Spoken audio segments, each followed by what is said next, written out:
Assalamualaikum warahmatullahi wabarakatuh. Kami dari kelompok 3 kelas G3 akan menjelaskan mengenai Extensible Authentication Protocol atau yang disingkat dengan EAP. EAP ini adalah salah satu jenis protokol keamanan sistem IoT. Oleh karena itu, sebelum membahas lebih lanjut apa itu EAP, mari kita bahas dulu apa itu protokol keamanan sistem IoT.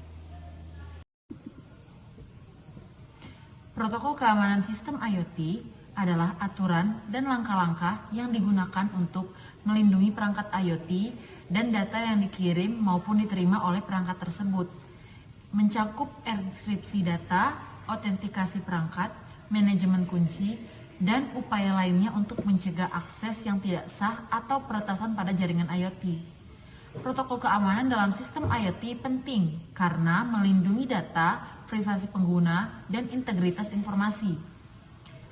Sistem keamanan ini memastikan autentikasi perangkat, keamanan jaringan, dan mencegah serangan cyber, memberikan dasar yang kritis untuk operasi yang aman dan andal dalam lingkungan IoT.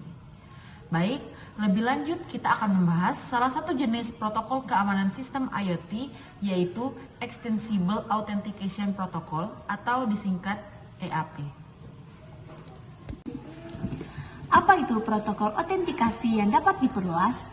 Extensible Authentication Protocol atau EAP adalah protokol untuk jaringan nirkabel yang memperluas metode autentikasi yang digunakan oleh Point-to-Point Protocol atau PPP. Sebuah protokol yang sering digunakan saat menghubungkan komputer ke internet. EAP digunakan pada jaringan terenkripsi untuk menyediakan cara aman mengirim informasi identifikasi guna menyediakan autentikasi jaringan. Ini mendukung berbagai metode autentikasi, termasuk sebagai kartu token, kartu pintar, sertifikat kata sandi 1 kali, dan enkripsi kunci publik. Metode EAP melindungi portal tertentu sehingga hanya pengguna dengan kunci autentikasi atau kata sandi yang bisa mendapatkan akses jaringan.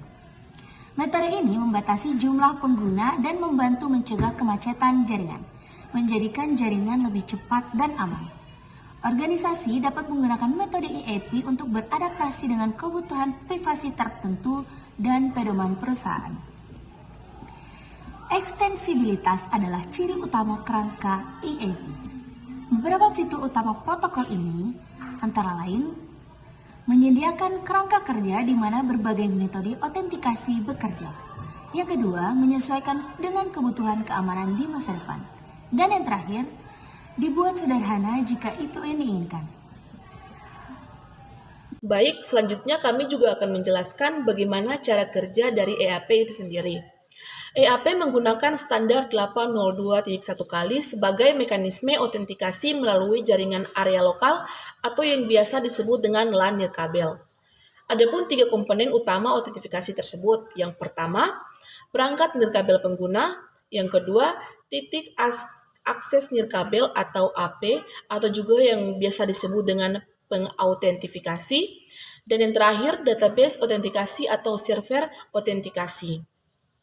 Organisasi atau pengguna harus memilih jelas EAP yang akan digunakan berdasarkan kebutuhan mereka sendiri. EAP mentransfer informasi autentikasi antar pengguna dan database atau server autentikator. Ada 5 proses EAP bekerja. Yang pertama, pengguna meminta koneksi ke jaringan nirkabel melalui EAP yang mengirim dan menerima data, yang biasa dikenal sebagai transerver. Yang kedua, AP meminta data identifikasi dari pengguna dan mengirimkan data tersebut ke server autentikasi. Yang ketiga, server autentikasi meminta AP untuk bukti validitas informasi identifikasi. Yang keempat, AP memperoleh verifikasi dari pengguna dan mengirimkannya kembali ke server autentikasi. Dan yang kelima, pengguna terhubung ke jaringan seperti yang diminta pengguna tersebut. Oke. Di sini saya akan menjelaskan metode EAP tunnel. Terdapat lebih dari 40 metode EAP, termasuk beberapa metode yang umum digunakan yang sering disebut metode dalam bentuk metode EAP tunnel yang sebagai berikut. Yang pertama ada EAP TLS. EAP TLS menyediakan autentikasi timbal balik berbasis sertifikat antara jaringan dan klien. Klien dan server harus memiliki sertifikat untuk melakukan autentikasi ini. IFTLS secara acak menghasilkan kunci Word Equivalent Privacy berbasis sesi dan berbasis pengguna. Kunci ini mengamankan komunikasi antara AP dan klien WLAN. Salah satu keamanan IFTLS adalah sisi server dan klien keduanya harus mengelola sertifikat. Hal ini dapat menjadi tantangan bagi organisasi dengan WLAN yang luas. Yang kedua ada IFTTLS atau TLS tunnel. Seperti IFTLS, IFTTLS menawarkan metode keamanan yang diperluas dengan autentikasi timbal balik berbasis sertifikat. Namun, alih-alih klien dan server memerlukan sertifikat, hanya sisi server yang memerlukan sertifikat. IFTTLS memungkinkan WLAN menggunakan kembali database autentikasi pengguna dengan aman, seperti direktori aktif. Yang ketiga ada LIP atau IF yang ringan. Cisco menciptakan jenis autentikasi IF eksklusif ini untuk autentikasi klien dan server bersama pada WLAN. Server LIP mengirimkan tantangan acak pada klien dan klien mengembalikan kata sandi khasnya. Setelah diautentikasi, klien meminta kata sandi server dan pertukaran kuncinya menyusul. Yang keempat ada PF atau IF yang terlindungi. PF dibuat dengan versi LIF yang lebih aman, tetapi IFTTLS PF mengautentikasi klien menggunakan sertifikat sisi server, menciptakan terowongan TTLS dari server ke klien sehingga klien dapat autentikasi melalui terowongan terenskripsi. Berbeda dengan IFTTLS, dengan PF klien harus menggunakan tipe IF yang berbeda. Selanjutnya akan dijelaskan oleh rekan saya, Melkison. Bisa. Defense, autentika fleksibel melalui tunneling aman. Cisco menciptakan defense untuk menggantikan LAP fence menggunakan terowongan untuk menyediakan autentikasi timbal balik seperti PAP dan EAP TLS. EAP fence tidak memiliki servis yang mengautentikasikan dirinya dengan sertifikat digital. Sebaliknya, ia menggunakan kredensial akses terlindung yang menciptakan pertukaran penyediaan satu kali dengan rahasia bersama atau kunci PAC. Kunci PAC menangani autentikasi. Yang keenam adalah EAP SIM. Modul identitas pelanggan. Jenis autentikasi ini didasarkan pada kartu SIM.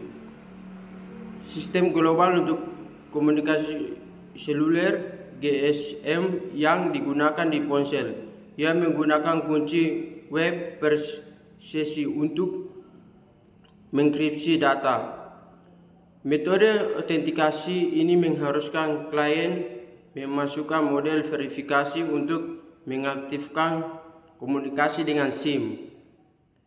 Digunakan untuk mengautentikasi perangkat yang dijelajah antara hotspot komersial dan jaringan GSM.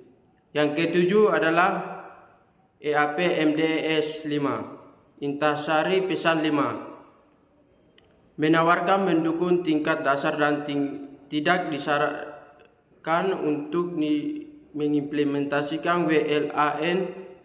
Pelaku ancaman lebih mudah mengetahui kata sandi pengguna atau klien dengan metode ini.